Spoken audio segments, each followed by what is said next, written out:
Hello, welcome to my channel school help by Gunjan. ये हमारी educational website है schoolhelpbygunjan.com। इसमें हम 7 ऑनवर्ड साइंस और मैथ्स के नोट्स प्रोवाइड करते हैं, एनसीईआरटी सॉल्यूशंस प्रोवाइड करते हैं, वर्कशीट्स प्रोवाइड करते हैं। और इंग्लिश के लिए अभी हमने क्लास 9 की बुक बीहाइव को शुरू किया है।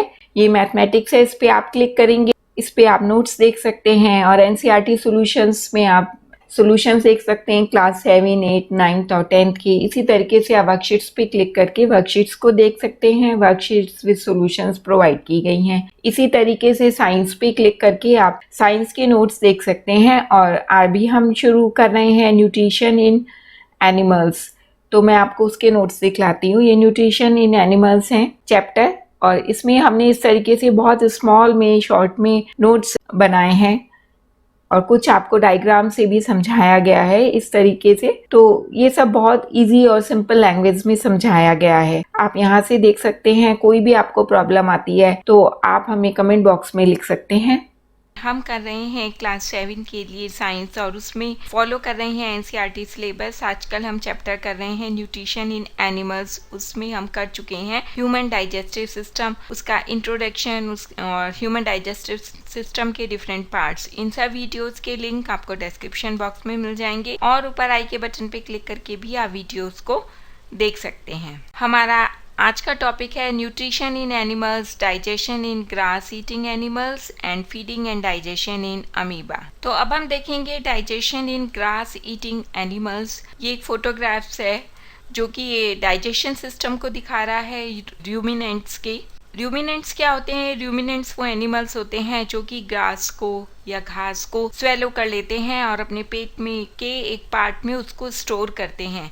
यहाँ पे आप देख रहे हैं ईसोफेगस, जैसे कि हमने ह्यूमन डाइजेस्टिव सिस्टम में भी पढ़ा था कि एक ईसोफेगस होती है नली जिससे कि खाना मुंह से पेट में जाता है। तो यहाँ भी ग्रास ईटिंग एनिमल्स या रूमिनेंट में एक ईसोफेगस होती है, फूड पाइप होता है जिससे कि घास को जब वो स्वेलो करते हैं तो वो पेट के अंदर जाता है। पेट में वो रूमेन में पहुंच जाता है, वहाँ पे वो स्वेलोड फूड स्टोर रहता है। इसको हम रूमेन कहते हैं। Rumen is a part of stomach where animals store swallowed grass. अब कड क्या हुआ? रूमिनेंट का वो पार्टली डाइजेस्टेड फूड हुआ जो कि रूमेन में रहता है।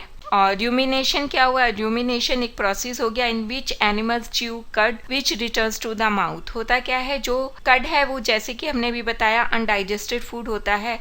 तो आपने देखा होगा गाय हमेशा अपना मुंह चलाती रहती हैं, वो च्यू करती रहती है। जब वो च्यू करती हैं तो जो अनडाइजेस्टेड फूड है जो कि कट की फॉर्म में होता है वो फिर वापस से मुंह में आता है और उसको गाय च्यू करती है। इस पूरे प्रोसेस को हम बोलते हैं रूमिनेशन। फिर र्यूमन से फूड चला जाता है स्मॉल इंटेस्टाइन पे, वहाँ पे फर्दर उसका डाइजेशन होता है। The grass is rich in cellulose, it is a type of carbohydrate. Grass भी क्या है? वो एक टाइप की कार्बोहाइड्रेट है। ग्रास जो है वो ह्यूमंस के द्वारा डाइजेस्ट नहीं की जा सकती because bacteria which digest cellulose are not present in humans, क्योंकि ह्यूमंस के अंदर वो बैक्टीरिया ही नहीं होते हैं जो कि घास को पचा सके या डाइजेस्ट कर सके। मतलब घास के अंदर जो सेल्यूलोज होता है उसको पचाने के लिए जिस बैक्टीरिया की जरूरत होती है वो ह्यूमंस में या मानव में नहीं होता है। फिर स्मॉल इंटेस्टाइन से फूड चला जाता है सीकम में। तो सीकम में जब फूड जाता है तो वो यहाँ पे एब्जॉर्ब करता है डाइजेस्टेड फूड से वाटर एंड सॉल्ट। तो caecum is a large sac like structure जो कि आपको दिख ही रहा है between the small and large intestine in animal. Small intestine और लार्ज इंटेस्टाइन के बीच में सीकम होता है जो कि स्मॉल इंटेस्टाइन से जब फूड आता है तो उसमें से वाटर और सॉल्ट को एब्जॉर्ब कर लेता है और फिर जो भी अनडाइजेस्टेड फूड होता है वो लार्ज इंटेस्टाइन से होता हुआ रेक्टम के थ्रू बाहर निकल जाता है। Feeding and digestion in amoeba. तो अमीबा क्या है? ये माइक्रोस्कोपिक सिंगल सेल्ड ऑर्गेनिज्म है। अमीबा को हम माइक्रोस्कोप से ही देख सकते हैं, सिर्फ आंखों से ही नहीं देख सकते। इसके लिए हमें माइक्रोस्कोप की जरूरत होती है और ये सिंगल सेल्ड ऑर्गेनिज्म है। और ये एक फोटो है अमीबा की। ये अधिकतर पानी में पाया जाता है जो तालाब में। और अमीबा के क्या में एक सेल मेम्ब्रेन होती है, राउंडेड डेंस न्यूक्लियस होता है and many small bubble like vacuoles होते हैं in its cytoplasm. Amoeba has a cell membrane, a rounded dense nucleus and many small bubble-like vacuoles in its cytoplasm.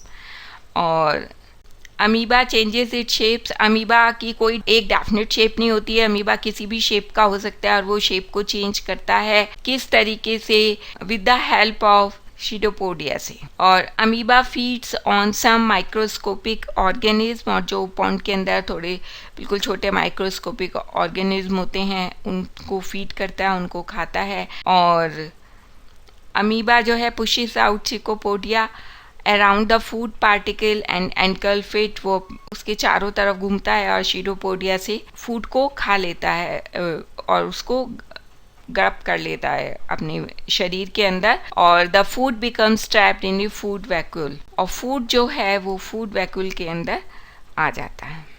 और digestive juices are secreted, और जो digestive juices हैं वो secret होते हैं food vacuole में.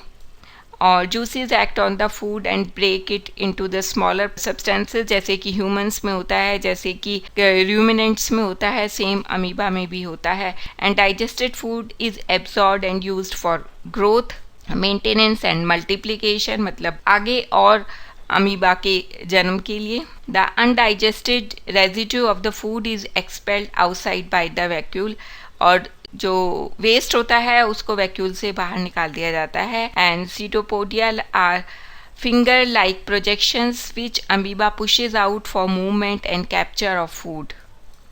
ये सीटोपोडिया है, जैसे कि हमने अभी पहले भी बताया कि ये फिंगर लाइक स्ट्रक्चर है, इसके द्वारा ही अपनी फूड को अमीबा कैच करता है, और इसको हम अमीबा के पैर भी कहते हैं.